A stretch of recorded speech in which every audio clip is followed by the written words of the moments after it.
అలా చిక్కుడుకాయ ఉల్లికారం అలాగే చిక్కుడుకాయలతో పాటు వంకాయలు కూడా వేసినాను. 2 కలిపి ఉల్లికారం చాలా చాలా బాగుంటుంది. ఎప్పుడు మనం వంకాయ ఉల్లికారం చేసుకుంటాం, లేదా చిక్కుడుకాయలని టమాటో వేసి చేసుకుంటాం, లేదా చిక్కుడుకాయ వేపుడు చేసుకుంటాం.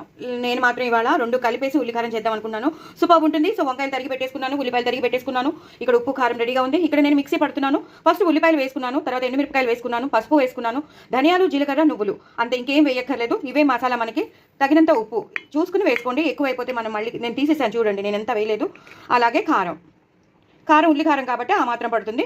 సో ఎండుమిరపకాయలు కూడా ఉన్నాయి కాబట్టి ఈ కారం, పసుపు ఇవన్నీ సరిపోతాయి. ఇప్పుడు దీన్ని నేను పేస్ట్ చేసేసుకుంటాను. పేస్ట్ అయ్యేటప్పుడు కొంచెం బరగ్గా అవుతుంది కదా, అప్పుడు కొంచెం వాటర్ పోసేస్తే మనకి మంచి పేస్ట్ వచ్చేస్తుంది. మాకు బరగ్గా ఇష్టమండి అన్నవాళ్ళు బరగ్గా ఉంచేసుకోండి, లేదు మాకు స్మూత్ పేస్ట్ ఇష్టమండి అన్నవాళ్ళు స్మూత్ పేస్ట్ వేసుకోండి. ఇందులో కొంచెం అల్లం వెల్లుల్లి పేస్ట్ వేసుకోవాలి అనుకున్న వాళ్ళు అది కూడా వేసుకోవచ్చు, చాలా బాగుంటుంది. అంటే ఇంకా ఫుల్ కంప్లీట్లీ మసాలా ఫ్లేవర్ వచ్చేస్తుంది అనమాట. లేదండి మేము అల్లం వెల్లుల్లిపై తినము అన్నవాళ్ళు స్కిప్ చేసేసుకోవచ్చు. సో ఇద్దరు చేసుకోవచ్చు అనమాట.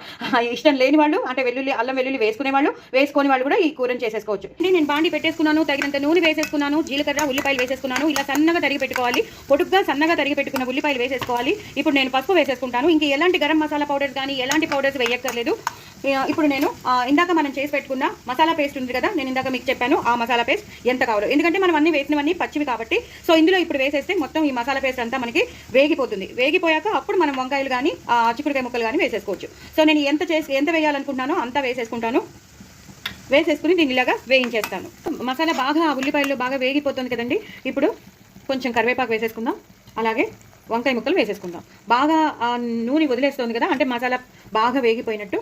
సో మనం ఎన్ని తరిగి పెట్టుకున్నామో అన్ని వంకాయలు వేసేస్తాను, అలాగే చిక్కుడుకాయ ముక్కలు కూడా వేసేస్తాను. చిక్కుడుకాయ ముక్కలు కూడా వేసేసి అప్పుడు మొత్తం రెండింటిని ఒకటేసారి ఇలాగా కలిపేద్దాం.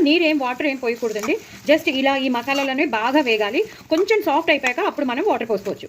సో ఇప్పుడు దీన్ని ఇలా మూత పెట్టేసుకుందాం. చక్కగా వంకాయలు మగ్గిపోతున్నాయి, చిక్కుడుకాయ ముక్కలు కూడా బాగా మగ్గిపోతున్నాయి. మసాలాలో ఆ ఉల్లికారం మసాలాలో అద్రిపోతుంది కూర మాత్రం. నేను ఎప్పుడు యూట్యూబ్లో షేర్ చేయలేదు, ఇదే ఫస్ట్ టైం షేర్ చేస్తున్నాను. సో తప్పకుండా చేసుకోండి. వంకాయ చిక్కుడుకాయ ఉల్లికారం మాత్రం చాలా చాలా బాగుంటుంది. వేడి అన్నంలో తినండి.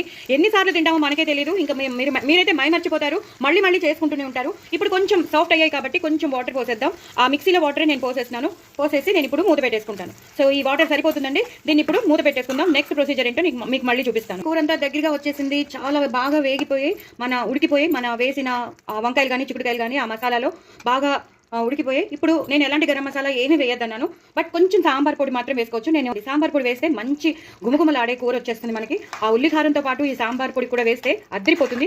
సో చాలా డిఫరెంట్గా, చాలా ఫస్ట్ టైం ఏమో నేనైతే చేసింది. ఇలా ఎవరైనా చేస్తారో లేదో నాకైతే తెలియదు. ఇదైతే నా న్యూ ఇన్వెన్షన్, కొత్త కూర అని చెప్తాను. లాస్ట్లో మాత్రం ఒకసారి కొత్తిమీర, కరివేపాకుతో గార్నిష్ చేసేసుకోండి. ఎంతో టేస్టీ అయినా వంకాయ చిక్కుడుకాయ ఉల్లికారం కూర రెడీ అయిపోతుంది. బెస్ట్ మెనూ అని చెప్తాను.